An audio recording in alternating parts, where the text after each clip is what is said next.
hospitalized in Dikelia, a British sovereign base area on Cyprus. It's part of British overseas territory that falls outside of Cypriot jurisdiction. You got moved from Cuba's Little America right into Cyprus's Little Britain. Why Dikelia? The UK and the US remain close allies. The last place Cypher would think to look for you is inside their own system. That's what kept you safe in British military hospital for 9 years. The safest place from a whale is inside its own belly. You were a regular Geppetto. Well, it wasn't Pinocchio who led me out to safety. So who was that guy? Cypher went so far as to attack British territory, burning their own ally. That's how badly they wanted you dead. He said I was in a British military hospital. But the doctor had a Greek accent. They hire locally. Easier to trust them. Dikelia is also home to Greek Cypriots, after all. What about the Turks? They haven't returned to the south. Not yet. The Cyprus dispute is still a long way from resolved. The country is just as split as it was in '74. Turkish Cypriots in the north, Greek Cypriots in the south. Between them, the Green Line, the UN established. And Dikelia sits right on top of it. It does. Part of the buffer zone between the two groups. Another reason it was the perfect place to hide you. Easy to spot any outsiders snooping around. So how do things stand? Now, last year, the Turks declared that the Turkish Republic of Northern Cyprus is an independent state, though it's only Turkey that recognizes it. In the past, the Greeks and Turks lived side by side in the same villages. There are reasons to fight. Those came from the outside. Greece, Turkey, Britain, America, they all had their own stake in pitting the two sides against each other. But once you spark something like this, it's impossible to control. Both sides build up grudges like debt, without the foresight to see that each act of revenge just fans the flames. And then it's too late for other nations to rush in with peace talks. The embers keep on smoldering. Each nation's arrogance only breeds anarchy. The world is paralyzed by this hunger for revenge. Cyprus is no different.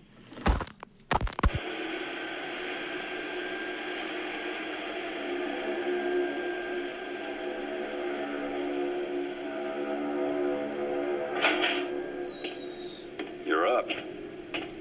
We're changing ships? We can't go sailing the Suez in a whaler. The Suez Canal. When did they reopen it? Not long after you were attacked. Once they finished sweeping it for mines after the Arab-Israeli conflict. Can you stand? We're going to transfer to a container ship for passage through the Suez. Our destination is Pakistan, Afghanistan's neighbor to the south. There we disembark and head via Peshawar to the Zero Line, the border. We'll travel to the Khyber Pass by road. And then? We continue on horseback. Afghanistan's main roads are under Soviet control. We'll need to go around them. It'll be all narrow, winding paths through the mountains. We'll do better on horseback.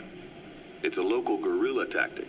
They use the higher ridges to avoid air recons. Then they charge down the mountains for ambushes. The Soviets still haven't devised a counter-strategy.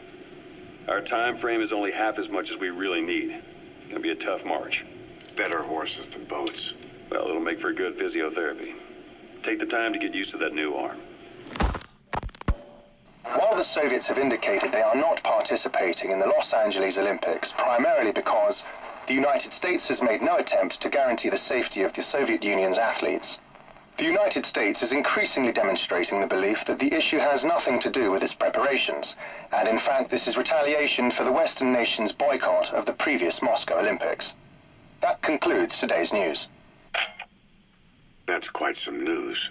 The Soviet Union not attending the LA Olympics? Yeah. Andropov's death has changed some things. They're calling it revenge for the Western boycott of the Moscow Olympics. Countries boycotted the Moscow Olympics? Yes. In protest of the Soviet Union's invasion of Afghanistan. Over 50 countries were absent. It's too bad I didn't get to see Yamashita's judo. When the 40th Army crossed the Amu River 4 years ago, détente went right out the window. The U.S. Congress chose not to ratify SALT II. And Reagan's hardline politics won him the presidency in a landslide. According to him, the Soviet Union's an evil empire. The Second Cold War. And there's been no end to regional conflicts and civil wars. Lebanon, the Falklands, Grenada, Iran, Iraq. The story never changes. Egypt and Israel did sign a peace treaty. But then the driving force on the Egyptian side, President Sadat, was assassinated afterward. Apparently, his actions were considered a betrayal of his fellow Arabs. Islamic extremists? Yes, fundamentalist extremists have been responsible for some bold acts of terrorism in recent years. We've had extremist students in Iran take U.S. embassy workers hostage, and suicide bombings in Lebanon.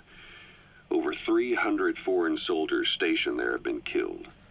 But countries have yet to develop an effective means of dealing with terrorism.